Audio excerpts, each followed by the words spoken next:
nós vamos então introduzir o professor, preciso ler o nome, não sei direito, professor doutor Otávio Góes de Andrade. A sua fala, como eu disse inicialmente, está sendo antecipada, ele falaria amanhã, mas nós gostamos muito de surpresas, então hoje pela manhã, enquanto eu dirigia para cá, eu liguei para o hotel e falei: professor Otávio, bom dia, a sua palestra será hoje, então, por favor, traga o seu material. Ele quase teve um infarto, mas ele resistiu, ele é jovem, né? O professor Dr. Otávio é professor da Universidade Estadual de Londrina. Ele trabalha no eixo contrastivo, ele gosta de contrastar as coisas, se sente alegre em ver os dois lados, né, de cada questão, e ele vai falar entre nós aqui. O tema será a contrastividade linguístico-cultural na formação de professores e tradutores. Eu o convido a tomar assento de pé, para se sentir à vontade de assumir o seu lugar aqui na mesa. Muito boa tarde a todos. Uma grande alegria poder estar aqui nessa tarde, retornar a Florianópolis depois de algum tempo, nessa universidade que é tão cheia de energia e tão diferente nas suas propostas de cursos, no seu alunado tão diversificado. É uma riqueza muito grande que se vive e que se sente aqui na UFSC. E essa riqueza foi aumentada ainda mais hoje pela presença do professor Francisco Moreno, que falou pela manhã e falou pela tarde, né? E ao me anteceder, me deixou com uma tarefa inglória, né? Porque falar depois de uma personalidade tão respeitada do mundo hispânico, e não só do mundo hispânico, não é? Da teoria da nossa área, de uma forma geral, é uma tarefa bastante difícil. Então, me desculpe, professor, se não vou sucedê-lo na mesma categoria. Mas eu vou me esforçar aqui para dar a minha contribuição à discussão que foi proposta para o evento. Da mesma maneira, também vocês estão ouvindo, né, a minha fala no lugar da professora Maria Luísa Ortiz, que a professora Adja comentou no início, passou mal e não pôde vir. Então, assim, não estou aqui também para substituí-la, né? Mas espero que vocês possam ter o prazer de ouvi-la também em outros momentos, em outros eventos. A proposta que eu fiz para a minha fala, antes de começar a falar exatamente o que eu me propus, eu queria agradecer imensamente a minha colega a professora Adja, a quem eu conheço há 20 anos e alguns dias, né? Dia 31 de julho de 97, eu fiz 20 anos de UEL, né? Eu entrei na UEL com 24 anos, bem mais cabeludo, um pouco mais magro, né? E fui ficando naquela cidade que também é bonita, né? O defeito de Londrina é que não tem as praias de Florianópolis, porque se tivesse as praias de Florianópolis, Londrina seria maravilhosa, né? Mas, como nenhum lugar é perfeito, Londrina também é agradável ao seu estilo, uma cidade do interior do Paraná, para onde eu fui, sou paulistano, mas a vida tem me mostrado, e também a professora Adja, quanto é bom, né, quando nós nos encontramos e fazemos coisas juntos. Então eu quero agradecer essa oportunidade de mais uma vez poder estar ao seu lado. É um refrigério para a minha alma poder desfrutar da sua companhia, da companhia dos seus alunos e dessa energia que tem a UFSC. E isso não é só porque eu sou convidado, tá? É verdade, nós estamos no processo de reformulação curricular lá na nossa universidade, no curso de Letras. E não só no curso de letras, mas também outros cursos citam as experiências que são levadas a cabo aqui em Florianópolis pela UFSC, né, como referência de inovação nas suas propostas curriculares. Então, Isso é uma coisa importante a ser ressaltada, né? Esse estar no horizonte como um modelo. Como eu comentei com vocês, eu venho de um departamento chamado Letras Estrangeiras Modernas. Nesse departamento, a área de espanhol foi fundada pela professora Adja, que foi a primeira professora de espanhol desse departamento. Depois viemos eu e vários outros professores e estamos lá seguindo com esse trabalho. O departamento de Letras Estrangeiras Modernas, ele é composto por 3 línguas: francês, inglês e espanhol. Anteriormente nós tínhamos um curso com um currículo compartilhado, tronco comum, o aluno entrava em letras e se habilitava em português e uma língua estrangeira. Posteriormente, como vocês sabem, né, as relações humanas são muito difíceis, houve um divórcio entre o departamento de Letras Estrangeiras Modernas, um segundo divórcio, né, do departamento de Letras Estrangeiras Modernas e o departamento de Letras Vernáculas e Clássicas, e nós seguimos com uma habilitação única em inglês, uma habilitação única em espanhol e um bacharelado em francês. Por que eu estou dizendo isso? Existe, quer queira, quer não, uma hegemonia da língua inglesa em muitos lugares, e na UEL não é diferente, né? E essa hegemonia faz com que determinadas políticas atinjam a formação de professores de outras línguas de forma muito importante. Então vejam bem, ao divorciar, né, o departamento de letras estrangeiras do departamento de letras vernáculas, ficamos apenas com 2 licenciaturas, perdemos a licenciatura em francês, o que, na minha opinião, empobrece, né? Por que não formar professores de francês? Mas enfim, e por falar nisso, nós tínhamos uma colega que já faleceu, a professora Rejane, aposentada da área de língua francesa. Em um certo momento ela foi chefe de departamento. E numa das inúmeras, né, reuniões que nós tivemos, e entre os assuntos difíceis que foram discutidos, e ela era uma mulher alta, loura e muito performática, acabou a reunião, ela estava muito nervosa, tocou o telefone, e geralmente os secretários e os estagiários ou os professores, quando atendem o telefone no departamento, dizem: Departamento de Letras Estrangeiras Modernas, bom dia, boa tarde, boa noite. Nesse dia, após uma reunião muito inflamada, a professora Rejane tocou o telefone, ela atendeu o telefone e disse: Departamento da Língua Estrangeira Moderna.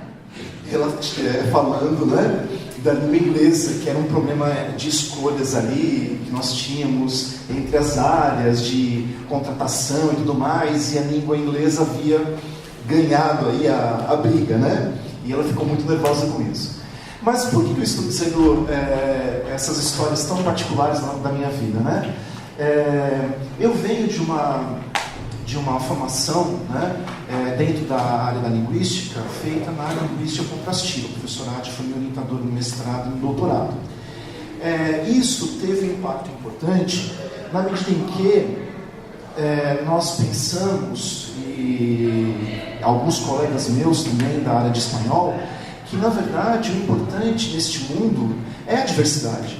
Isso vai ao encontro do que o professor Francisco Moreno comentou hoje pela manhã, sobre a importância do multilinguismo, né? Nós temos algumas línguas que são aquelas línguas que talvez tenham maior envergadura, né?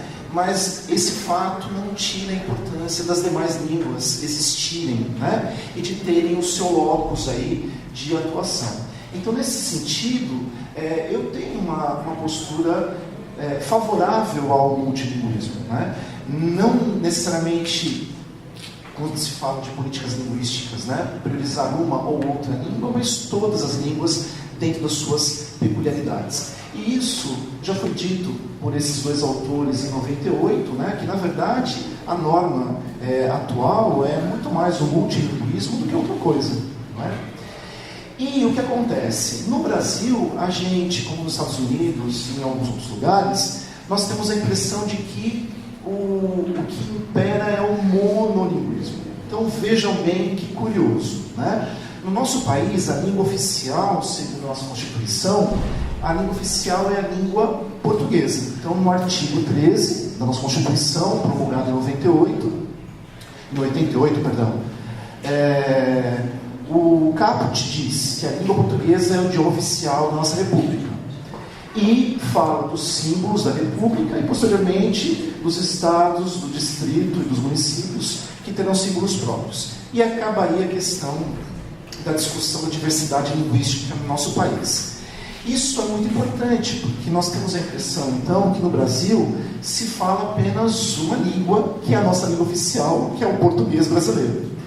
Entretanto, se nós formos a outras fontes, por exemplo, o Censo 2010, ele vai nos revelar que temos brasileiros aqui no Brasil que não falam português como língua materna, A exemplo dos indígenas. E, mais que isso, se nós lermos um pouquinho mais, nós percebemos que esse percentual de pessoas que são brasileiras, que fala outra língua que difere do português, é significativo, não é pouco. E nos aprofundando um pouquinho mais, se nós verificarmos esses conteúdos, nós vamos encontrar que, na verdade, no Brasil, além do português, nós falamos 274 outras línguas, que são as línguas autóctones, as línguas indígenas.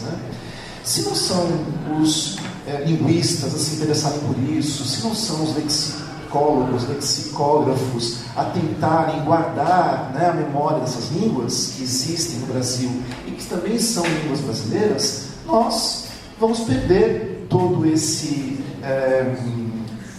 conteúdo importante, cultural e linguístico, não é verdade?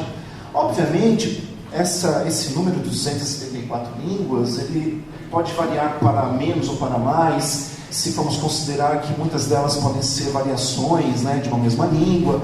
Entretanto, é fato que no Brasil não se fala apenas uma língua, uma língua materna. Nós falamos várias outras línguas. E aí eu pergunto, por que optar por ensinar apenas uma língua estrangeira neste país continental? Por enquanto é uma pergunta retórica. Muito bem. E aí o que acontece? Nós percebemos alguns movimentos dentro do nosso país de tentar mostrar para o Brasil e o mundo que nós temos um panorama linguístico um pouco mais complexo do que aquele que parece ser, E aí nós temos o Inventário Nacional da Diversidade Linguística, que é levado a cabo pelo IFAM, e esse decreto-lei de 2010 institui que nós temos um patrimônio a ser valorizado. E a partir do momento que você coloca isso por meio de lei, há então uma conscientização dessa necessidade de se lançar luz nessas áreas que antes estavam totalmente escuras. Eu tive a possibilidade de, no ano de 2014, ter participado de um evento que a professora Adia me indicou para ir em seu lugar, no qual se falava sobre diversidade linguística.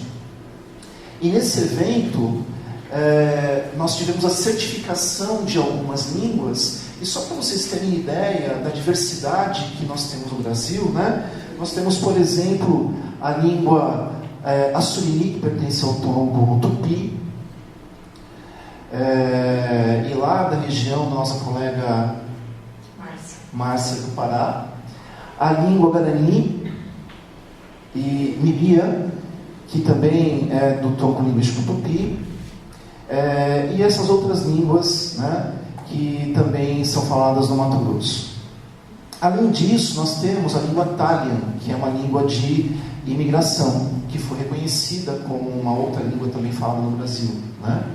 E tudo isso foi conversado nesse seminário, e nesse seminário nós tivemos um grupo de professores, não só brasileiros, mas também tivemos contribuição de professores da Espanha e de várias regiões aqui da América Latina, e resultou nesses anais que estão disponíveis gratuitamente. Se vocês quiserem entrar em contato, é um volume bastante denso de reflexões, e ele está disponível digitalmente na internet, e vocês podem ter acesso a 3 eixos. No primeiro eixo, eles falam sobre eixos relacionados aos direitos linguísticos e as línguas minoritárias, né? Justamente essa questão da discussão dessa quantidade de línguas que nós temos e que não tem visibilidade. Um segundo eixo da produção e gestão de conhecimento sobre diversidade linguística, e o terceiro eixo sobre as línguas portuguesa e espanhola, que era um foco importante da discussão feita ali. Então, essa introdução me serve para dizer para vocês que, desde os primórdios da humanidade, né, se 2 ou mais culturas estão em contato, em presença, instala-se invariavelmente algum tipo de contraste. Ou seja, no Brasil e em qualquer outro lugar onde existam essas línguas, porque elas existem, quer queiramos, quer não, né, invariavelmente vamos ter contraste presente, né, porque cada uma dessas línguas, obviamente, tem a sua formatação, a sua visão de mundo, como foi dito anteriormente pelo professor Francisco Monero. Então, eu acredito que a contrastividade é uma condição sine qua non para o fato de nós sermos professores e tradutores. Ou seja, nós, ao estarmos com 2 línguas envolvidas em qualquer processo, seja de ensino-aprendizagem, seja um processo tradutório, o contraste vai estar presente. E a preparação para enxergar o contraste faz parte de uma educação para a diversidade. Então, não é o contraste como sinônimo de tolerância à diferença. É o contraste como um fato da existência, né? A diferença é natural. E ela é natural entre pessoas, ela é natural entre comunidades, ela é natural entre sociedades e é natural, obviamente, entre línguas. Então, se nós encaramos que a contrastividade ela é um fato natural, seja no ensino-aprendizagem de línguas, seja na tradução, nós temos que pensar na formação inicial do professor e do tradutor, propiciando oportunidades de que o contraste seja discutido, que ele seja visto, que ele seja refletido, né? E a partir dessa reflexão e a partir das pesquisas, proporcionar elementos que embasem a formação inicial e também continuada desses profissionais da educação e da tradução. E então, uma das vertentes para se tratar a contrastividade está, obviamente, no campo da linguística contrastiva, que é essa área na qual eu comentei com vocês anteriormente, que eu venho estudando há alguns anos. Nesse sentido, ao propormos projetos curriculares, tanto na formação de professores como de tradutores, disciplinas relacionadas à linguística contrastiva são muito bem-vindas. Então, por exemplo, vamos ver aqui o que nós temos. No âmbito teórico, nós temos elementos para o tratamento de contrastes na forma, no significado e na distribuição de estruturas linguístico-culturais dentro desse campo do saber. No âmbito das ferramentas metodológicas, essa área ela traz 3 modelos de análise.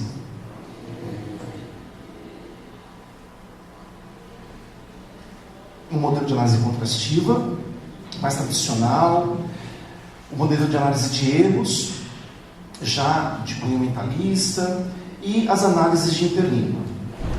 Esses elementos da linguagem contrastiva, isolados ou combinados entre si, até onde eu consigo entender, são muito eficazes tanto para a preparação de futuros professores como para a preparação de futuros tradutores. E isso vai ser feito, obviamente, dependendo das referências que são selecionadas para esses cursos, por meio dos trabalhos científicos consagrados de autores que são ícones da área, e também pelo uso de trabalhos resultantes de pesquisas, como, por exemplo, dicionários que são concebidos contrastivamente, como aqueles que vêm sendo realizados aqui pela equipe da professora Adja e pelos seus alunos.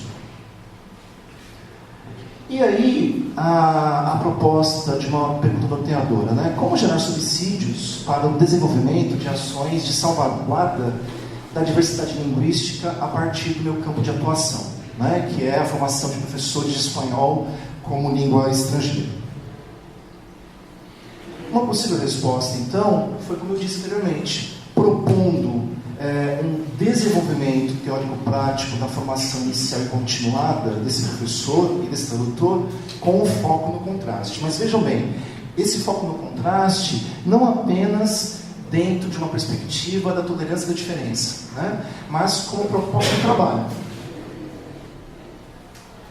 Muito bem. Aqui eu faço um passeio pela linguística contrastiva, vou poupá-los de falar muito sobre esse campo, e quero dizer para vocês que o grande ícone da área se instalou na década de 50 com esse jovem senhor aí, né, o Robert Lado, com esse livro, o Linguistics Across Cultures. Esse é o livro clássico da área da linguística contrastiva. Todo mundo que faz trabalhos nesse campo tem que conhecer esse livro. Nesse livro, a apresentação foi feita pelo orientador do Lado, que é o Fries, né? O Charles Fries. E muito do que Lado escreve foi com o aval e também a partir das aulas que ele assistiu com o Fries. E na apresentação brasileira está escrito assim: Robert Lado foi o primeiro a ter consciência da importância desses fatores básicos, ou seja, as interferências da língua materna, para a elaboração de medidas eficientes e válidas que visassem resultado e progresso no domínio de uma língua estrangeira adicional. É bonito ver isso se a gente pensar também no lado humano, né? E olha que interessante, o livro do Lado foi dedicado à mãe dele, né? E ele diz na dedicatória: este livro é afetuosamente dedicado à minha mãe, falante monolíngue de espanhol nos Estados Unidos. Então, a gente percebe que os projetos de vida das pessoas, né, quer queiram, quer não, né, são permeados pelas nossas histórias de vida, pelas nossas relações afetivas e tudo mais. Muito bem. Esse livro, tão importante, obviamente, nós temos uma literatura recente, uma literatura pujante, mas esse livro é aquele que dita a espinha dorsal das reflexões contrastivas, que tem o seu foco na forma, no significado e na atribuição de dois ou mais idiomas ou de duas ou mais variantes de uma mesma língua. E esses três focos, eles são distribuídos em 6 eixos. O primeiro deles são os estudos teóricos sobre a contrastação de línguas e culturas. O segundo, o contraste de sons. Tudo isso está no livro, tá, pessoal? São os capítulos do livro.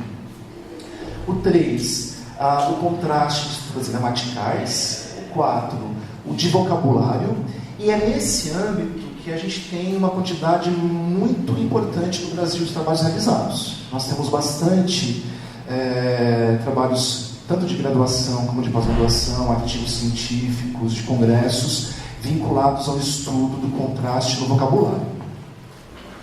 Os 5 são os contrastes na escrita e os 6, o contraste de culturas. Eu já me antecipo aqui um pouquinho e, no final, eu digo que um dos problemas dessa grande área é justamente a falta de trabalhos realizados em outros eixos que são diferentes do vocabulário. Então, por exemplo, precisamos de mais trabalhos com foco no contraste de culturas, né? E talvez essa saída do Ciletrad lá para o Pará nos propiciará o contato com trabalhos que tenham esse teor.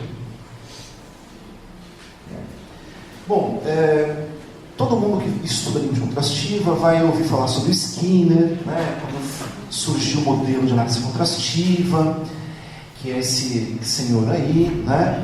Ele teve muita fama na década de 50 e no seu declínio na década de 60, né?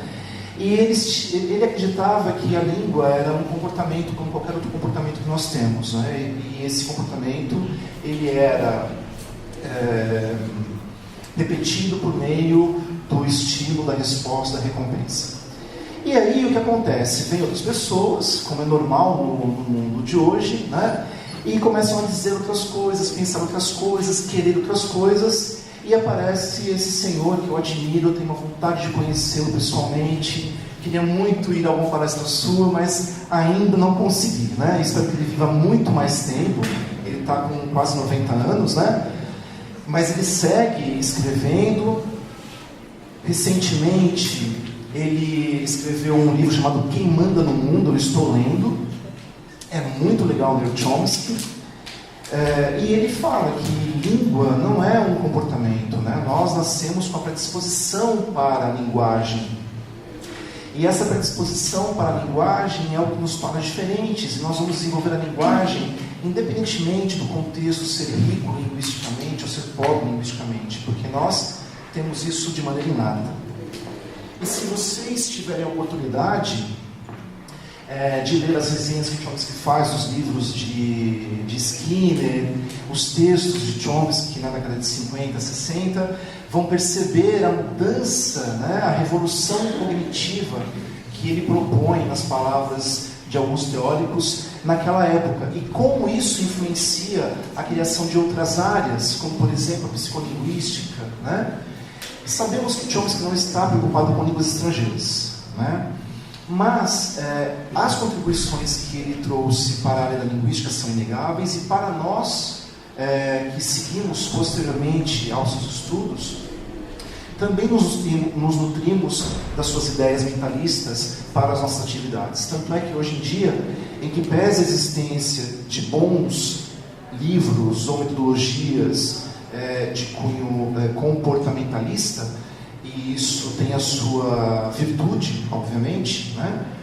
Nós também temos muitos avanços na nossa área em virtude das reflexões mentalistas propostas inicialmente por Chomsky e que foram seguidas por outras pessoas. Em 2007, num livro seu chamado La Interlingua, as chamadas análises de interlíngua, as análises de interlíngua, né? Porque anteriormente, grosso modo, a interlíngua foi proposta como um modelo de análise na linguística contrastiva. E a gente percebe, com o avançar dos anos, que a linguística contrastiva tem nos seus dois primeiros modelos uma sistemática bastante clara, mas já nas análises de interlíngua, ou no modelo anterior, né, o nome anterior, no modelo de interlíngua, isso não estava muito claro. E Vendurão, e juntamente com outros autores que a seguiram, e essa nomenclatura sobre as análises de interlíngua, que podem incluir a análise de erros e também a análise contrastiva de forma conjugada. Então, na contemporaneidade, vocês vão ouvir e vão ler essa nomenclatura, análise de interlíngua, né? Aí nós temos a professorada no primeiro simpósio, eu cortei a Mariana, tá? Porque como era para você aparecer, tem a Mariana ali do lado. Então foi essa autora que colocou para nós essa proposição, eu sigo e muitas outras pessoas também seguem, né? Nesse livro de 2007, que é da Arcolibros, e muito embora o professor Francisco tenha dito que a Arcolibros é uma editora muito pequena, ela tem um impacto gigantesco na formação de professores de espanhol. Eu acredito que não só no Brasil, mas também no mundo, porque muitos livros importantes da nossa área foram publicados pela Arcolibros, principalmente nessa série, que é uma série que introduz teorias que são bastante complexas, de uma maneira bastante próxima do seu leitor inicial e que dá os caminhos para o aprofundamento. No contexto da linguística contrastiva, um pressuposto básico é o da transferência, né? E não é a transferência mecânica de Skinner, é a transferência como resultado de uma estratégia de aprendizagem do estudante. Então, muito do que se fala inicialmente, antes de qualquer análise feita no campo da linguística contrastiva, vai inicialmente calçar a reflexão dentro desse contexto da transferência. Um segundo pressuposto, no nosso caso específico, né, do brasileiro que aprende espanhol, que ensina espanhol, que traduz português e espanhol, né, é que o nosso brasileiro ele não é um estudante que parte do nada, né, justamente por conta dessa familiaridade existente entre o português e o espanhol. Né? Então, o nosso estudante ele é um falso principiante. E isso tem uma série de implicações em qualquer etapa da aprendizagem do espanhol e em qualquer momento em que, por exemplo, um tradutor vá trabalhar com essas duas línguas. Por isso, se a pessoa não tiver uma formação que o contraste seja mais ou menos como um monitor de crashing, né? Ele acenda o vermelho para mostrar que ali tem uma questão que precisa ser melhor trabalhada, né? Ele provavelmente vai cometer muitos mais erros do que cometeria se tiver atenção ao contraste. Vou já me encaminhar para o final. Vou pular essa questão da forma, do significado da distribuição, que é uma explicação sobre a proposta teórica que está no livro de lado, que vocês podem ter acesso sem nenhum problema.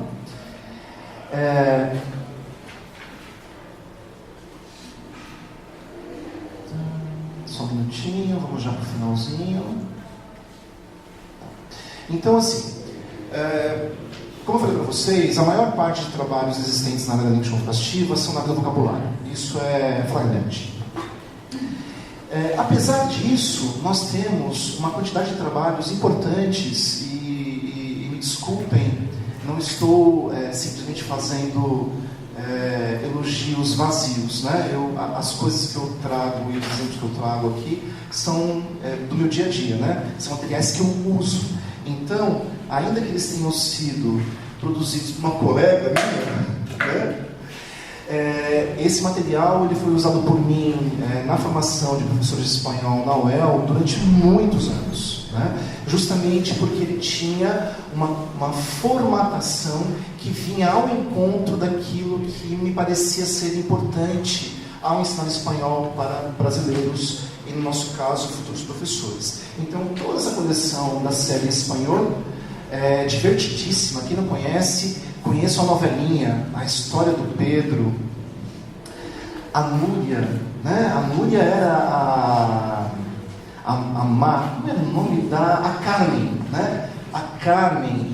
E se eu não me engano, nos diálogos existe o professor Francisco Moreno falando alguma coisa? Não existe? Ele é a voz do Pedro. Ele é a voz do Pedro, olha só. Além de sociolinguístico, lexicógrafo, ele é também um intérprete do personagem deste livro. Vale a pena. A história de amor entre Pedro e Carmen, Pedro espanhol, não é? Carmen brasileira, e Núria, uma espanhola muito danadinha. Me enganei. Pedro brasileiro e a Carmen espanhola, que é a irmã do Juan Carlos. Que faz muito tempo. Mas enfim, a história é muito legal, vale a pena, tá? Enfim, essa série eu usei quase na sua totalidade, o básico 1, o básico 2, o avançado 1 e o avançado 2. Não tive a possibilidade de usar o superior 1 e o superior 2, porque, obviamente, meus colegas se sucederam a mim, fizeram outras opções, né? Mas, enfim, para mim foi muito importante. Num outro momento, de um outro lado, o professor Adi também me convidou para trabalhar com o espanhol instrumental, e também nesses dois livros nós tivemos uma perspectiva contrastiva no sentido de propiciar quadros e material que fosse essa luzinha que acende para o estudante na hora que as duas línguas parecem que vão na mesma direção, mas na verdade vão em direções opostas, tá? E como que nós temos trabalhado com o contraste na UEL, que é onde eu atuo há 20 anos. Né? Na graduação, no primeiro ano de espanhol, nós temos uma disciplina chamada Unidade e Diversidade da Língua Espanhola. Eu acho que estou falando muito rápido, né? Mas agora já foi... Enfim, já passou.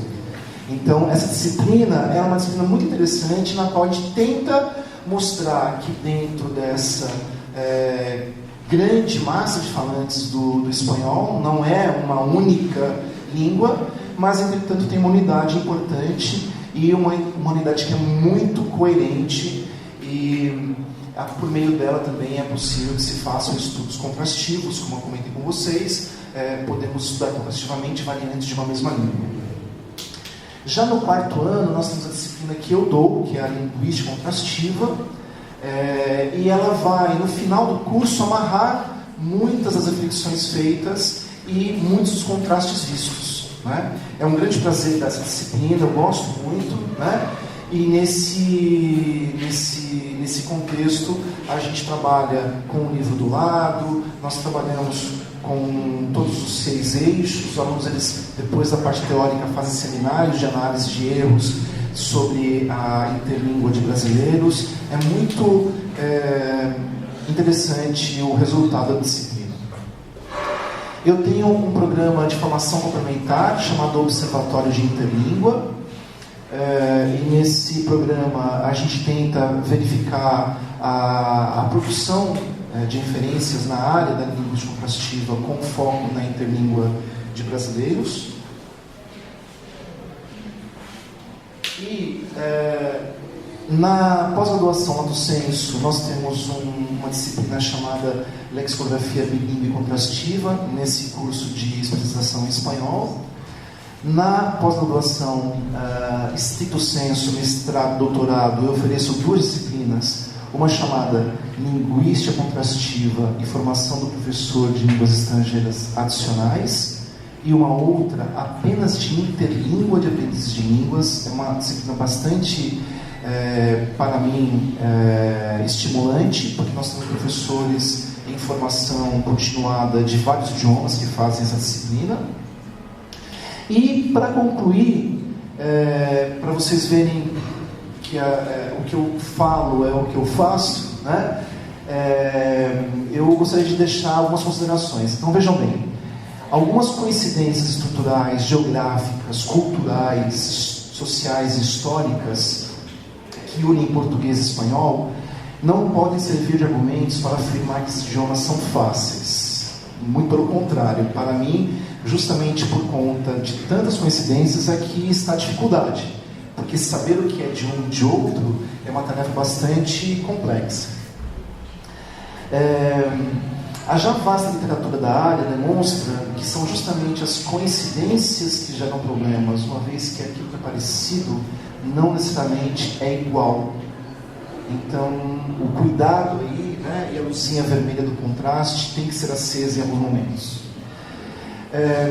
Nós temos nesse eixo português e espanhol uma quantidade importante de estruturas que são fossilizáveis ou fossilizadas, tanto de professores em formação como de professores já formados e com experiência há muito tempo, né? Isso é fato. Nós já temos, como eu comentei com você, eu já estou terminando de verdade, uma contribuição muito significativa de estudos do âmbito microlinguístico, ou seja, da língua como sistema, em todos os graus de contato dessas 2 línguas. E eu acredito que nós precisamos fomentar, tanto na formação do professor de espanhol como língua estrangeira ou língua adicional, e também do tradutor, a realização de estudos contrastivos nesse par de línguas voltados para o âmbito macrolinguístico. E o que eu quero dizer com isso? Né? Que nós tenhamos mais estudos de contextos comunicativos, não é?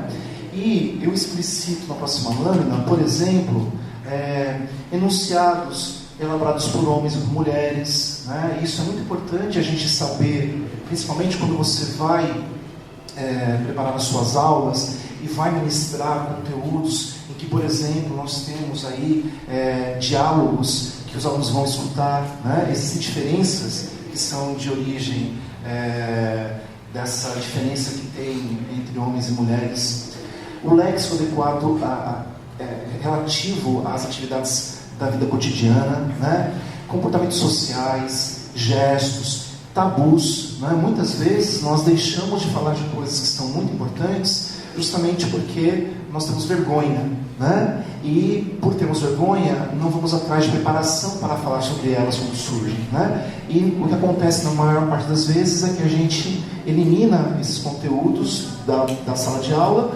e, na verdade, são conteúdos humanos do dia a dia e tão importantes quanto a correção gramatical, né? A concordância nominal, verbal e tudo mais.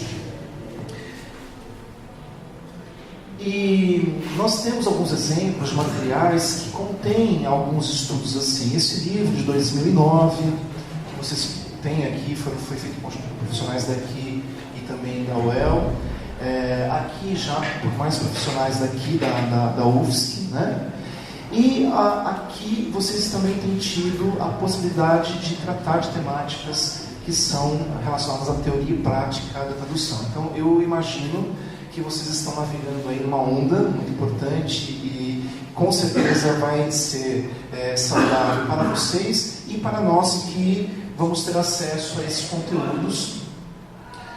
E voltando ao princípio, então, como gerar subsídios para ações de salvaguarda da diversidade linguística, né? Eu acho que o foco tem que ser na formação inicial e continuada do professor e do tradutor, com essa vista ao contraste, mas não simplesmente pela diferença, como tolerância, mas como um cuidado maior no ensino, na aprendizagem e na tradução. E nessa perspectiva, pesquisas que são amparadas pela linguagem contrastiva, elas ainda, na minha perspectiva, continuarão a gerar subsídios úteis para o desenvolvimento de ações dessa salvaguarda. Enfim, arigato, merci, thanks, gracias, danke, obrigado. Desculpem se eu falei um pouco rápido, mas o tempo, como diria o personagem da novela Senhora do Destino, né? O tempo ruge. E a Sapucaí é longa, né? Mas foi muito agradável esse primeiro contato com vocês aqui. Se precisar de alguma coisa, escrevam para o gois@uel.br. Parabéns à professora Ádia pelo lindo evento. Obrigado, professor. Desculpe tê-lo aborrecido com as minhas bobagens. Mas para mim foi uma grande satisfação e de alguma maneira, se eu puder ter acendido a luzinha contrastiva nas suas cabeças, já me dou por satisfeito. Muito obrigado. Obrigado.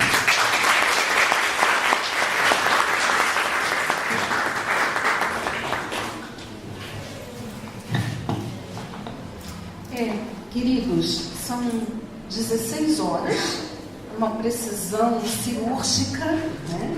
Nós temos entre as 16 horas e as 16h30 intervalo.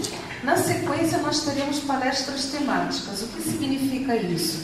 Que às 16h30 nós poderemos assistir a palestra do professor Dr. André Fiorucci, que vai falar sobre tradução, por que dizer e traduzir a poesia modernista hispano-americana.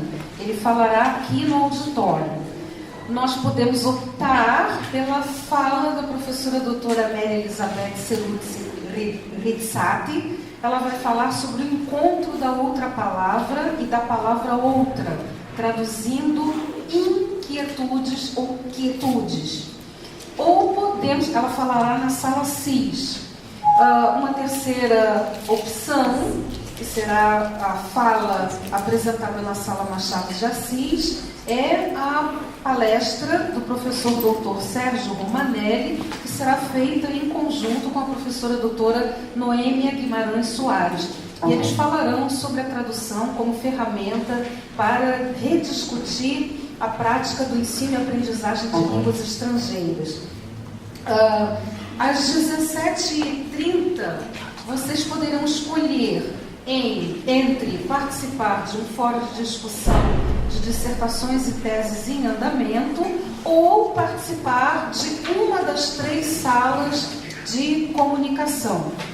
Antes de nós sairmos para o intervalo, eu gostaria de agradecer imensamente ao professor Dr. Otávio, tão querido. É tão bom ter amigos, né? Os amigos falam bem de nós, isso é muito gratificante. Eu tenho acompanhado a trajetória acadêmica do professor Dr. Otávio. Ele é formado em letras espanhol, mas também é formado em direito e é uma pessoa que tem produzido muitíssimo e tem trabalhado de uma maneira meritória na Universidade Estadual de Londrina. Muito obrigada, foi um prazer ouvi-lo, tá? Muito obrigada. Então, nós vamos interromper neste momento e cada um faça as suas opções e nos encontraremos aí pelos bastidores, ok? Até então.